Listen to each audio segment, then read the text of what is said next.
গোগামুখস্থিত IIRM NGOৰ বিষয়ে যোৱা ইংৰাজী ২৬ মে ২০২৫ তাৰিখে সংবাদ মাধ্যমত উক্ত অনুষ্ঠানৰ মুৰব্বীৰ ফটো অহাৰ বাবে স্পষ্টীকৰণ উল্লেখ্য যে IIRM NGOয়ে পলুঘৰ দিয়াৰ নামত প্ৰবঞ্চনাৰে গোটৰ মহিলাৰ পৰা ধন লোৱাৰ অভিযোগ উত্থাপন হৈছিল যদিও এই অভিযোগ NGO কৰ্তৃপক্ষই পোনছাতে নাকচ কৰিছে কাৰণ উক্ত বিষয়টোৰ লগত জড়িত পম্পী ভৰালী বৰাক যোৱা ২০২৪ চনৰ জুন মাহত এনেবোৰ কাৰ্যকলাপৰ বাবে NGOৰ পৰা অব্যাহতি দিয়ে উল্লেখ্য যে পম্পী ভৰালী বৰাক কোনো ধৰণৰ টকা পইচা লেনদেন নকৰিবলৈ সকিয়নি প্ৰদান কৰাৰ লগতে গোটৰ মহিলা সদস্যসকলক এই বিষয়ে অৱগত কৰা হৈছিল বুলি মন্তব্য আগবঢ়ায় কাৰ্যালয়ৰ পৰামৰ্শ নোলোৱাকৈ যদি কোনো সদস্যই পম্পী ভৰালীৰ হাতত টকা জমা দিয়ে তাৰ বাবে NGOয়ে দায়িত্ব নলয় বুলি জনায় NGO কৰ্তৃপক্ষই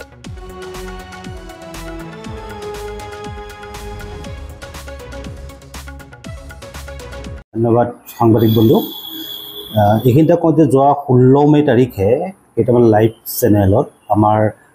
অনুষ্ঠানৰ মুৰব্বী তেখেতৰ ফটো দি পেলাই নিউজ সম্প্ৰচাৰণ কৰা হৈছিলে এইখিনিতে আপোনালোকক কওঁ যে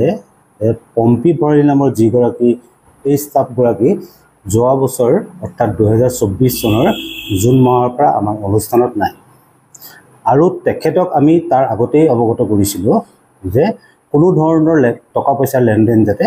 গ্ৰুপৰ মানুহৰ লগত নকৰে এই বিষয়ে আমি গ্ৰুপৰ মহিলাসকলকো অৱগত কৰিছিলোঁ এটা আৰু এটা কথা ওলাইছে যে আমি ১২,০০০ টকা কৰি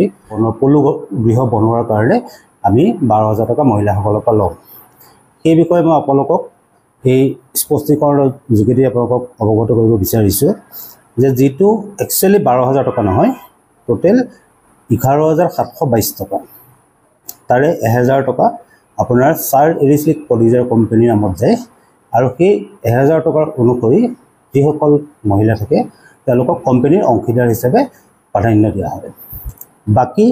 ১০,২২২ টকা যিটো আছে সেইটো ৰিয়েৰিং হাউচৰ নামত লোৱা হয় ৩টা ইনষ্টলমেণ্টত লোৱা হয় আৰু ৫০০ টকা কেশৰী পুলি নামত লোৱা হয় যি কোনোবা সদস্যই পম্পী ভৰালীৰ নামত হাতত যদি কোনোবা পইচা দিছে তাৰ বাবে অনুষ্ঠান জগৰীয়া নহয় তাৰ বাবে কমপ্লিট পম্পী ভৰালী জগৰীয়া আৰু এটা কথা কওঁ এই ক্ষেত্ৰত আমি ন্যায়ালয়ৰ কাষ চাপিছোঁ আৰু পম্পী ভৰালী এগেইনষ্টত আমি গোচৰ ৰুজু কৰিবলৈ নথিপত্ৰ আমি ছাবমিট কৰিছোঁ এই যিটো আমি ১১,৭২২ টকা আমি লওঁ তাৰে ১০,৭২২ টকা NSPCয়ে অনুমোদন দিয়া ইমপ্লিমেণ্টেশ্যন প্লেনৰ পেজ নম্বৰ ৩৬ আৰু ৩৭ তাত উল্লেখ আছে সেই অনুসৰি আমি সেই পইচাটো আমি ৰিয়েৰিং হাউচৰ নামত ৩টা কিস্তিত লোৱা হয় আৰু এটা অনুৰোধ যদি কোনোবা সদস্য বা গ্ৰুপে কিবা কাৰণত অনুষ্ঠানত পইচা দিব লাগে তেতিয়াহ'লে এটাই অনুৰোধ জনাইছোঁ যে তেওঁলোকে আমাৰ যিখন ক্ৰাইটেৰিয়া আছে ক্ৰাইটেৰিয়াত থকা একাউণ্ট নম্বৰত যাতে পইচা দিয়ে ধন্যবাদ যি আমি দুটা গ্ৰুপ আহিছিলে তেওঁলোকক আমি দুইটা গ্ৰুপক ঘৰ দিম কিন্তু প্ৰথমতে আমি এই যিখিনি খেলিমেলি হৈছিলে এই খেলিমেলিখিনি আমি ঠিক কৰি ল'ব লাগিব ৪-৫ মাহৰ ভিতৰত আমি তেওঁলোকক ঘৰ কমপ্লিট বনাই উল্লেখ কৰিছে যে পম্পী ভৰালী আপোনালোকৰ অনুষ্ঠানত নাছিল তেওঁ এতিয়া যিহেতু আপোনালোকৰ নাম লৈ ল'লে গতিকে সেইটোৰ বাবে ৰাইজে কৰিছে কি ক'ব বা তেওঁ কেনেধৰণৰ ব্যৱস্থা গ্ৰহণ কৰিব না আমি আইনী ব্যৱস্থা গ্ৰহণ কৰিম আৰু তেখেতৰ ওপৰত আমি তেখেতৰ কাৰণে আমি ন্যায়ালয়ৰ ওচৰত কাষ চাপিছোঁ ৰিচেণ্টলি তেখেতে নটিচ পাব কোৰ্ট নটিচ পাব যিটো ১২,০০০ টকা লোৱা যিটো নিয়ম সেইটো আপোনালোকৰ ক্ৰাইটেৰিয়াত আছে সেইটো ক্ৰাইটেৰিয়াত আছে ১,০০০ টকা আপোনাৰ NSPC এপ্ৰুভেল আছে NSPC এপ্ৰুভেল মতে আপোনাৰ ইমপ্লিমেণ্টেশ্যন প্লেনৰ ৩১ নম্বৰ পেজত ১,০০০ টকা চাৰি এৰিছলিক পলিজাৰ কোম্পানীত যাব আৰু ৩৬ আৰু ৩৭ নম্বৰ পেজত বাকী ১০,২৭২ টকা যিটো আছে ২২ টকা সেইটো পইচা তাত কমপ্লিটভাৱে উল্লেখ আছে যে 10% ল'ব